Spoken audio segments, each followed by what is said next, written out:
Boy, Tommy, nothing says Halloween. God damn it! No, it's Christmas. It's Christmas time. I know. I know we often associate horror with Halloween, but it's like a Freudian slip with you, honestly.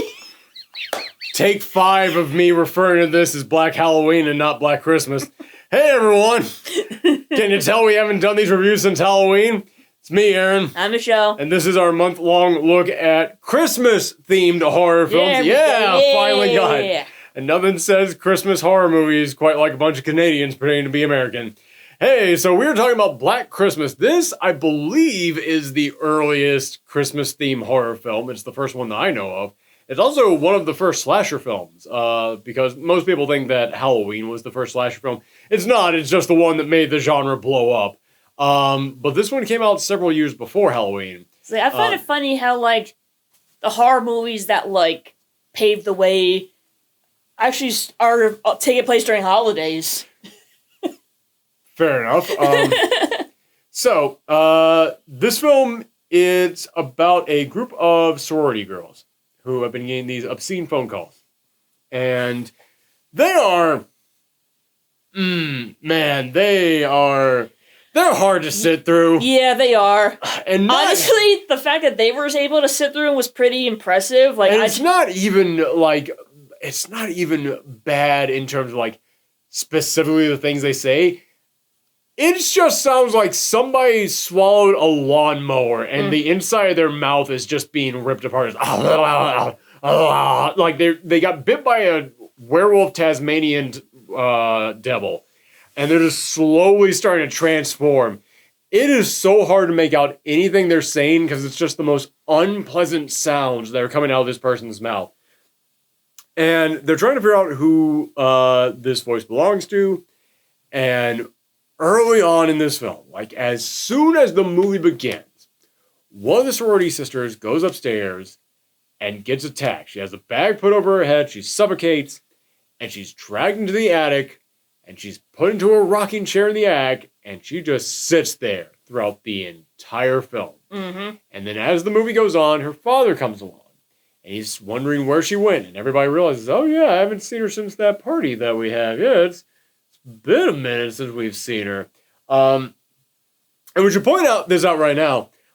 This film has so many future stars in it. It is crazy. One of the characters at the sorority is Barb. And Barb is played by Margot Kidder, a.k.a. Lois Lane from the Superman films with Christopher Reeve.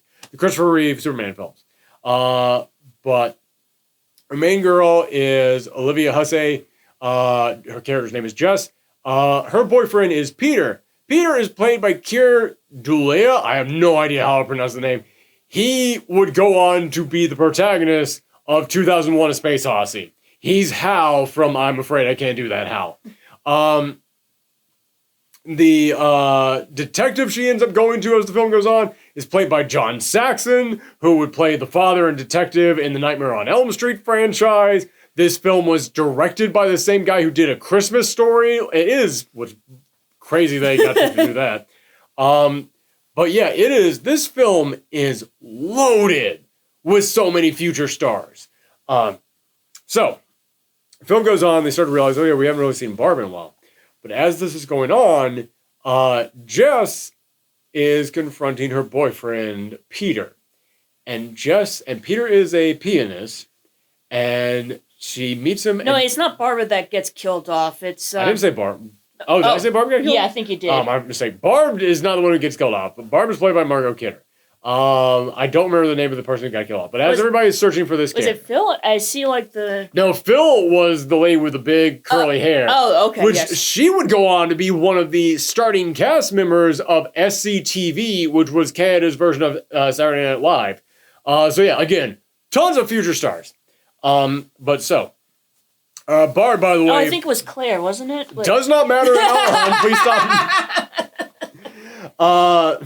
So Barb is one of the best characters in here. I gotta go ahead and give her credit on this. Mm-hmm. She has a massive drinking problem. But she also has tons of attitude, and I say attitude in the good way. Like, she's got a really great personality in here. She's the Spitfire in here. Mm-hmm. She's the one who, the person calling him up, she's the one who fights back against that guy, talks back to him. Whereas everybody else just stands around all listening to the horrible calls from this, they keep getting from this person. Although her drinking problem is nothing compared to, like... The Den Mother or whatever it's called, yeah. The sorority mother, yeah. I don't remember her name. But holy cow, yeah, there's an older lady who lives there. That lady has alcohol stored everywhere in here. She has it stored in the toilet. And oh my god. Ugh, that was nasty. Yes.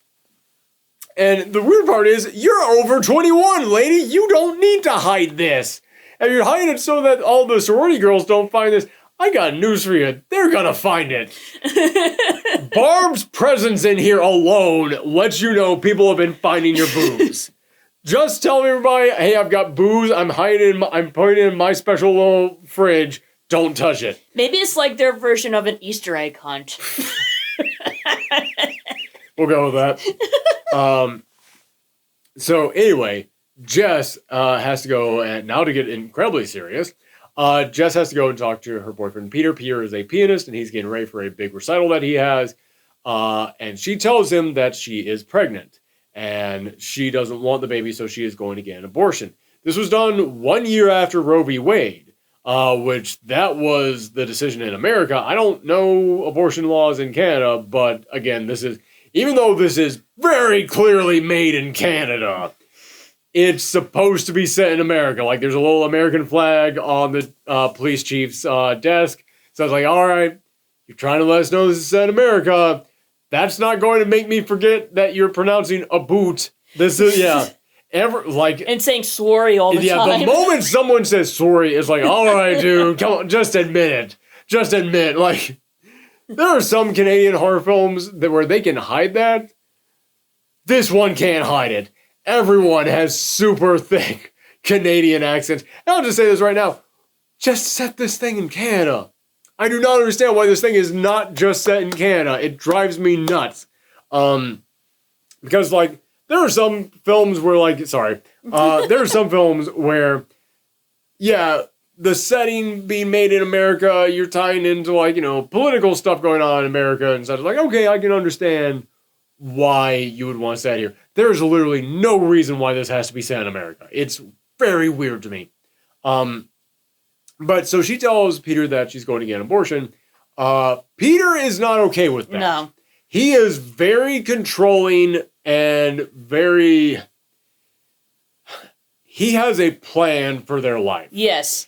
And he did not stop to talk to her about that. Mm-hmm. It's misogynistic, honestly. Oh, very. That's putting it very lightly. It's not just misogynistic, it's sociopathic. This guy is like, the moment that he finds out, like, she is not willing to go along with the plan that he had for their life, he becomes violent. Like, this film, as it goes on, they are very clearly trying to set up that Peter is the killer. I'm not going to say, we're going to save that for the spoiler part, but as it goes on, it becomes real obvious, even if he is not the killer, fuck this guy. Honestly, yeah. Why are you with him? Like, there's moments in which she even gives, like, the, like, people even talk to her about leaving him, and she's got, like, oh, he's not such a bad guy, he's just having a bad day, he's just, and it's like, no. That's like, red flags right there, like signs of someone in, like, a very abusive relationship. Like, there's a moment after he has his recital, in which it cuts to him back now in an empty room with the piano, and he just starts breaking it apart. And it is very clear, like, this guy has anger issues. You need to get away from this dude. So the film goes on, and it's fairly simple, because it's just them trying to figure out who is the killer. Who is the person who has been calling everybody up? What happened to the girl who went missing? And as the film goes on, when it gets towards the end, other sorority members start getting picked off one by one. Mm-hmm. There is one really great kill scene. I'm not going to spoil what it is, but it involves an ornament. So a little bit of Christmas cheer in there. But it's a very basic film. And here's the interesting thing to me. This was a slasher film. And this film came out before Halloween. And Halloween changed the slasher landscape. It changed movies in general. Like, from this point on, all slasher films were like, we have to be Halloween. Friday the 13th began because the guys who made that film said, I just saw Halloween, it made a lot of money, let's rip it off. And that's literally, like, they will tell you that was the inspiration behind that movie. And you'll watch this, and it makes you realize, wow, Halloween changed the landscape that much because this does not feel like your typical slasher film. Mm-hmm. It does not, because it does not follow a similar pattern. It does not have the similar moments, the similar beats that you would expect to find, but also just the tone of it is very different because this feels less like a slasher film and it feels more like a true crime film. Yeah. This feels like if you call this like a suspense film, like I hate dividing horror up like that. I hate doing that because people, like I've heard people say like, oh, Silence of the Lamb is not a horror film. It's a thriller. And it's like, it's the same goddamn thing. So I hate dividing it up. But if you think of slasher and you immediately picture Halloween, picture this as suspense. Picture this as like a reenactment of a true crime story, which it is based on an urban legend because this gets into the spoiler stuff, but there is an old urban legend about a babysitter who kept getting a phone call. And that's very clearly what this is based on. And it makes this, if you are a fan of horror and you're a fan of the history of horror, I can easily recommend this film to you. I definitely think that this is a must-watch, just so that you can see how different the idea of a slasher film was before Halloween. Because Halloween was the film that went, okay, they're now superhuman. They now can do things that other human beings cannot do. They have a look. They have a distinct name. They have a musical score that accompanies them. Like, you know the Halloween theme. You know the Friday the 13th theme. You know the Freddy Krueger theme. This feels more like just a group of girls who are being harassed by somebody, and it turns deadly. Mm-hmm. And I find that so fascinating. Because you'll watch this and you just think like, wow, this probably would not be called a slasher today. This probably would be considered like too elevated, quote unquote, for that genre. I don't know, I've been talking a lot here. What do you have to say about this film? I understand like the historical how the historical importance in film this movie has. I still didn't really care for it. I liked it. I will say I liked it, but like by a hair. Like there's a line here that I don't like. Yeah, it's like I did not like the pacing. It just felt like it is so weird. Okay, yes, I will agree with you on that. The pacing in this film is weird. Sorry. But yeah, and it just felt like they were trying to be realistic, but a lot of the characters were like too cartoony in a way. Okay, the house mother. Yeah. She definitely, she's a character, and she's an enjoyable character, I'd even say, in a different film. She does not fit in here, I would say. And there are some good jokes with her, I would say, like the moment in which she's trying to hide the posters of naked people from the father. I enjoyed that sequence. Mm-hmm.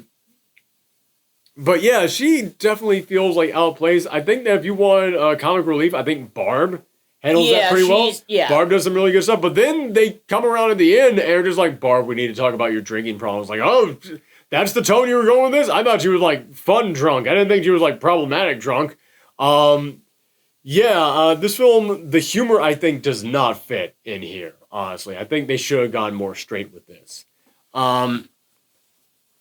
Yeah, so that's definitely one. The pacing, this thing is either trying to do too much at too many moments or just not really doing anything, just kind of like sitting there. Yeah.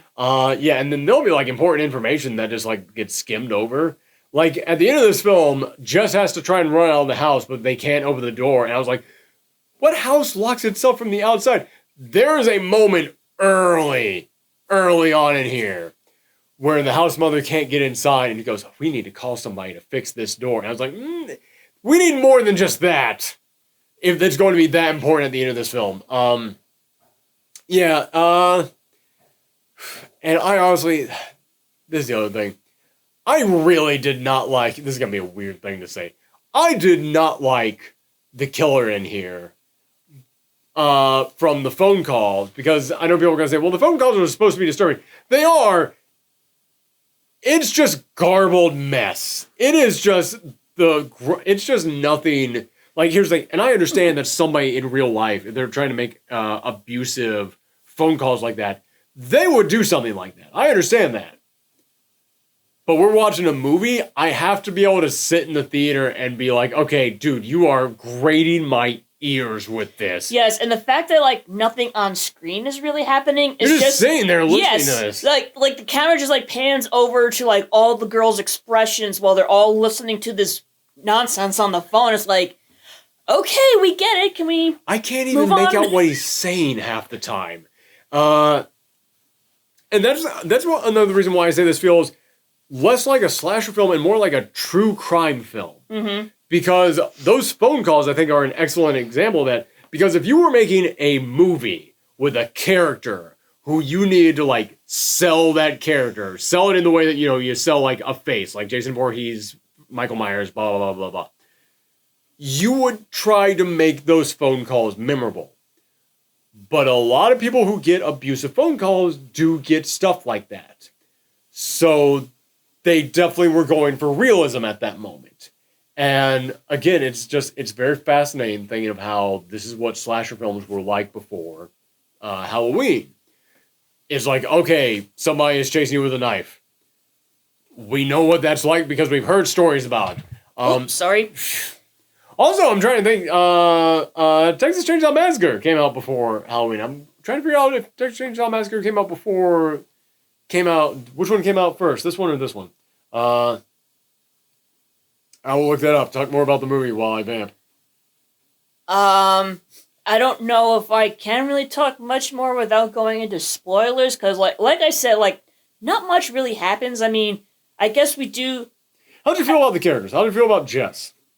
I thought they were okay. Like, some of the characters, like, I just did not like. Like, Peter, obviously we're not supposed to like him, but, like, some of the other ones, like, didn't, like, they were either, like, over-exaggerated or, like, not all that developed. Yeah, like very generic. Like Phil. Yeah. Honestly, Phil is that character who I'm just like, she's there throughout the entire film. I don't know. I can't tell you anything about Phil. I can tell you anything about Jess. I can tell you anything about Barb. I can tell you things about Peter. Phil is there throughout the entire film. I can't tell you anything about Phil. Phil is just there. She's the character who's there when they need someone to talk to. I will say something that I found fascinating was seeing they have to trace the calls. I don't know how you do that today. But this was 1974, and it was actually fascinating to me watching them try to trace these calls in 1974 because they're just like in a massive phone bank. And the moment that the call is made, someone physically has to get up and start walking around like, okay, the phone. And it's like you have to keep them on the phone for like 10 minutes in order for him to like finally be able to. Because he has to actually follow the lead on this. And it's actually very interesting. I enjoyed watching that. Yeah, it's like, if Black Christmas was remade today, it'd be very different. It has been remade today. But man, as much as you might not have enjoyed this film, they remade this back in the 2000s, and everybody was like, "This film fucking sucks." And then they announced they were going to remake it again in the 2010s, and everybody was like, "Well, it can't be worse than that one," and it was somehow worse than that one.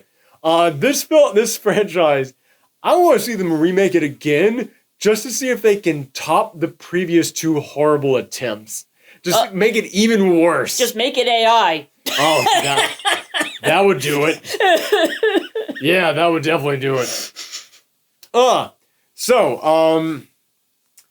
by the way, I looked up. Texas Chainsaw Massacre also came out in 1974, same year as this one. So, yeah, again, you can't even point, like, that film and go, like, well, that film came out first, and that was a slasher film, and that had a character and a face to it. It's like, nope, that came out the same year. Plus, even then, it was, like, grindhouse, like, small-town theaters. Yeah. Like, nobody knew when that movie came out because nobody went to go and see it unless you were one of those weirdos hanging around the drive-in. So sorry for vamping so much on this, but yeah, it's one of those films where there isn't a ton to talk about on it. I respect it for its importance. Right. And there are things in here that I admire. Like, honestly, people have called this a big feminist movie. And I think a lot of it has to do with Jess and Peter. Yeah. And the fact that she was just like, no, I'm not going to let you decide my future for me. And again, 1974, that's impressive. Yeah. That is great that they actually put that in here. But that being said, I can't tell you much about Jess either, other than just her relationship to the other characters. She seems nice. Yeah. Yeah, she's not... Nobody is listing Jess as their favorite final girl. I'll say that. So let's go ahead and get into the spoiler part in here. Do you want to score. ratings? I'll give it a C+. I'll just give it a C. All right, yeah, right down the middle. Yeah. Let's get into the spoiler stuff on this one. At the end of this film, people start getting picked off. They discover that the call is coming from inside the house. That's the old urban legend about the babysitter getting calls, and they found out. I remember asking you, is this where, like, that infamous line came from? But you said it came from, like, a different There is another film that actually came out after this one called When a Stranger Calls, which has the same premise in the beginning. If you've ever seen the trailers for When a Stranger Calls, you think it's going to be entirely about a babysitter and a house being stalked by somebody and then find out that the calls are coming from inside the house.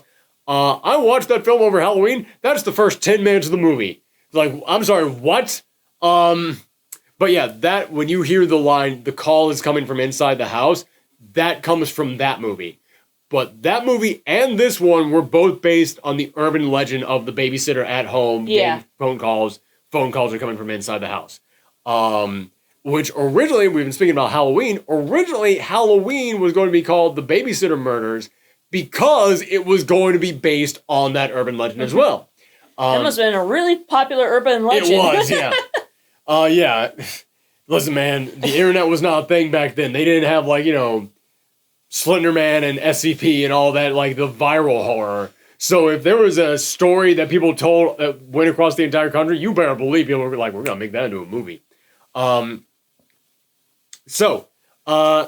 Yeah, we get the sense that they discover that the calls come from inside the house, and Peter has been hanging around the house, and Peter also is just acting like a total asshole. He's literally said, "I'm going to kill her." Yeah. So yeah, that's not subtle. Again, like, I don't... Okay, so we're clearly supposed to think, like, I kept looking at him the whole time going, like, there's no way you're the killer, because if you are the killer, it's the laziest writing on earth. Yeah. But even if you are not the killer, that's still kind of bad writing because you're trying so hard to make the audience think that you are. So at the end of this thing, she's running from someone inside the house. She doesn't see him. She's just running from somebody. She goes downstairs, and then Peter sees her in there, starts calling out to her, then breaks in himself to go up to her and goes, "Hey, what are you doing down here? Why are you looking so scared?" Acting completely different from how he has throughout the entire movie. Now he's like, "Hey, it's me, Peter." It's like, I'm not mad anymore. I twitch. I'm just gonna bash your brains in. You give know, me the bat. Typical husband, wife, boyfriend, girlfriend stuff in the 70s. No big Yeah, deal. this guy, again, he's not acting like we've seen throughout the entire film. He's now trying to be like, "Hi, it's me, Peter, your boyfriend. I'm the nice guy, right? I'm the guy that you fell in love with, right? Yeah." It's just like, who is this guy? And also, like, again, she's being chased by somebody. He then breaks in just so he can be like, hey, what's going on? Hey there. It's just so freaking... It's not well done. It's not well done at all. I'm sorry. It's not. And since we're in spoiler territory, she kills him. She then kills him, but she is now in a catatonic state. Yeah, she's not waking up because the stress has just been too much. Honestly, I don't blame her. And it's and then the phone call. The phone keeps calling. But the police are like, well, we should have known it was Peter the whole time. That guy did not seem right ever. It was definitely Peter with that. And then the phone starts ringing. Then the camera kind of zooms out, and we go back up into the attic, where the original girl is still there in the chair, still there with the bag over her head in the rocking chair, and she's in the window. So nobody's even looked up there and just seen her up there. That's the crazy I always thing. thought that was kind of strange. It's supposed to be traumatic that the father's been looking for her this entire time. They have no idea where she is. She's right there in plain sight. That's supposed to be the trauma of it. But. I wish I was supposed to be a Psycho reference. Maybe a little. That was the 60s, so okay. But what the hell was I going to say? But yeah, then it's revealed that the killer is still up there, and who's the killer? Apparently some guy named Billy. That's it. And we never see his face or anything like that. And it's just And we don't even know his name is Billy because somebody else referred to a mysterious story about someone named Billy. No, he refers to himself as Billy. And he makes vague reference to a Margaret or a Martha or something. I don't know. And also there's kind of a second story, a second plot going throughout the movie where it's there's these women dead women in the park. Somebody's going around. Somebody got killed in the park, yeah. We don't know who. So, I guess, maybe during, in between phone calls, she, runs out to, kills people and then runs back in. I have a life outside of this house, you know. I kill other people, you know. You're not my entire life. The big twist is that the killer was someone we had never met. And again, that's what makes this feel like it's trying to be a true crime thing. Because it's the killer, because in true life, there is that chance that the killer will be completely unrelated to anything. Mm-hmm. I'm about to sneeze, I apologize. And I'm back. So as I was saying, in real life, 9 times out of 10, when someone dies, is killed, it's by someone that they know. But there is that 1 in 10 chance that could be somebody completely random, so you could see that happening in real life, and somebody being we're gonna make a movie about that, and somebody completely random. It's the thing is, the point of a twist is, you're supposed to set it up. This is not set up at all whatsoever. Yes! Honestly, it's The twist is, fuck you! Oh, you're trying to figure out a movie? How about you suck a dick? How about that? Yeah. But, even if Peter wasn't the killer, I'm kind of glad he did die because I don't trust him. Fuck it, yeah. Honestly, he might as well have been, that dude was future murderer. That dude was going to kill a woman at some point in his life, one way or another. Absolutely, yeah. We just saved you the trouble and, killed him off. Oh, yeah. Future crime right there. But yeah, in the modern day, that dude would have very hard opinions about women in video games. That's all we're saying.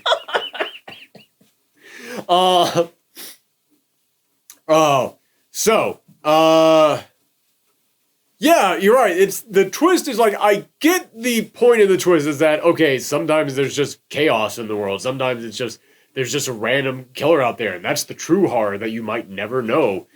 I get that's what you're going for. This is a story.